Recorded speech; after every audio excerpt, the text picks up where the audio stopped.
trapped inside a mysterious bunker, all because they ignored a warning about a curse. The story begins far in the past, in the year 1670, on the island of Saipan. A group of tribespeople surround an old foreign man who has entered their land. The atmosphere is heavy, filled with continuous chanting that makes it clear this is not a normal ritual. As the chants grow louder, the tribal leader steps forward and begins removing the man's face. It's slow, deliberate, and treated like something sacred rather than cruel. No one intervenes. No one hesitates. When it's done, the man is dragged away and thrown into a cave, left alone in complete darkness. No explanation is given, but it's obvious this moment marks the beginning of something far worse than death. The story then shifts to the present day.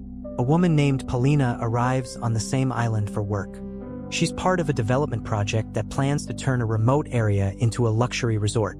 At the hotel, she meets her team, Tyler, Alan, and Dave, along with Pepe, a local guide who knows the area. Everything feels routine at first, until the conversation turns to the land they're about to survey. The project has already been rejected by the local residents. Not because of money, not because of ownership, but because the land is believed to be sacred and cursed. Even after hearing that, no one takes it seriously. When they finally arrive at the site, the place looks perfect. Wide open land, untouched beaches, a waterfall nearby. Everything about it feels like a dream location for a resort. Paulina asks Dave to send up a drone to get a better look. As the camera moves across the land, they notice something strange. Two local men are already there. That shouldn't be possible. Alan assumes they're trespassing and goes to confront them, asking Pepe to translate. Before leaving, one of the men, an older figure wearing a mask, gives a quiet but serious warning. He tells Pepe to be careful and not to ignore the messages of their ancestors. The warning lingers, but they ignore it anyway, and that decision changes everything.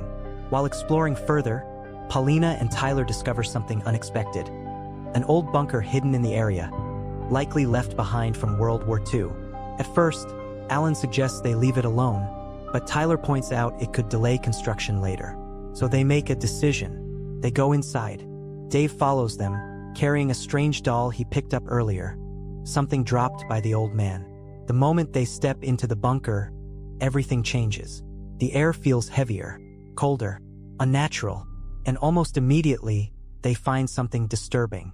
Preserved corpse. Not decayed normally, just wrong. They move deeper and find more bodies. A man, a woman, all the same. Alan starts getting uncomfortable and suggests they leave, but Paulina insists they continue. Then suddenly, an old man appears, out of nowhere. He slowly approaches them and tells them to leave. His tone isn't aggressive. It's a warning, but Alan panics and pushes him. The man slams into the wall and collapses. As he lies there dying, he says something that doesn't make sense yet. Alan must die, and somehow, this is Paulina's fault. Before anyone can react, the ground starts shaking. An earthquake hits. A loud ringing fills the bunker, and then everything goes black. When they wake up, nothing feels the same. The bunker is fully lit now, as if it suddenly became active again. The bodies are gone. The old man is gone. And when they try to leave, the door won't open. It's locked. From the outside, now they understand. They're trapped. With no signal, no way to call for help, they decide to search deeper. But the pressure begins to affect them. Alan blames Paulina. Tension rises, and the group splits. Alan goes with Pepe. Paulina stays with Tyler and Dave. As they explore separately, things get worse. Alan and Pepe find an old radio system left behind by Japanese soldiers. It still works, but everything is written in Japanese. Meanwhile, Dave gets separated, and that's when something impossible happens. A Japanese soldier appears, alive, confused, holding a gun. Tyler arrives and tries to communicate. The soldier responds in a disturbed way. He says there is no way out. Then suddenly, he ends his own life. Now fear fully takes over. They regroup and rush to the radio, but it only plays a recorded message. No communication. No escape. Meanwhile, Pepe begins to lose control. He takes the strange doll and sees something in the corner. A woman, his mother, dead for years, but standing there, watching him, Whatever he sees breaks him. At the same time, the others discover a hidden cave connected to the bunker. On the walls, carvings of two dolls. That's when Dave remembers a story. Curse. Two dolls used to bind two spirits together. But when separated, they create endless suffering. The curse was placed on a Spanish colonel who committed terrible acts against the local people. Instead of dying, he was forced to live forever, endlessly suffering. And over time, the curse passes from one person to another. Now everything connects. This bunker isn't abandoned. It's part of the curse. Things spiral fast. Dave starts seeing his dead sister. He falls, injures his leg. They carry him, but mentally he's already breaking. Then Pepe returns, covered in wounds, barely sane. He talks about being a witness, about someone needing to carry the suffering. At the same time, they begin to understand something worse. This place doesn't just trap you physically. It attacks your mind, your guilt, your past, your trauma. They read a journal left by a Japanese commander. The soldiers found the cave, found the curse, and one by one, they lost their minds, turned on each other, until only one remained. And that's when the real rule becomes clear.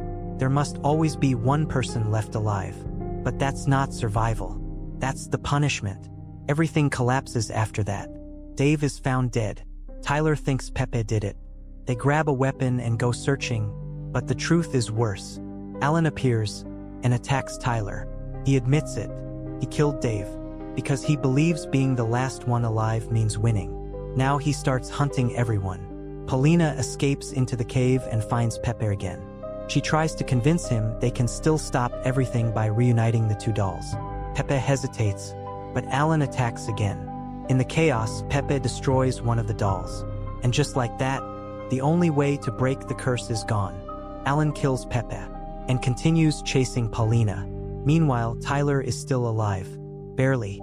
He watches Dave's footage and finally understands everything. The last survivor doesn't escape. They become the next victim. Paulina finds a weapon and confronts Alan. She's ready to end it, but Tyler stops her, trying to explain the truth. Alan attacks again, so Paulina shoots him. But when she tries to finish him, Tyler stops her again, because ending him completes the curse. Now Paulina understands. Surviving means being trapped forever. So Tyler makes the hardest decision. To save her, he shoots her. Paulina dies. Tyler dies soon after. Now only Alan remains. First, he thinks he won. He survived. Even his wounds begin healing.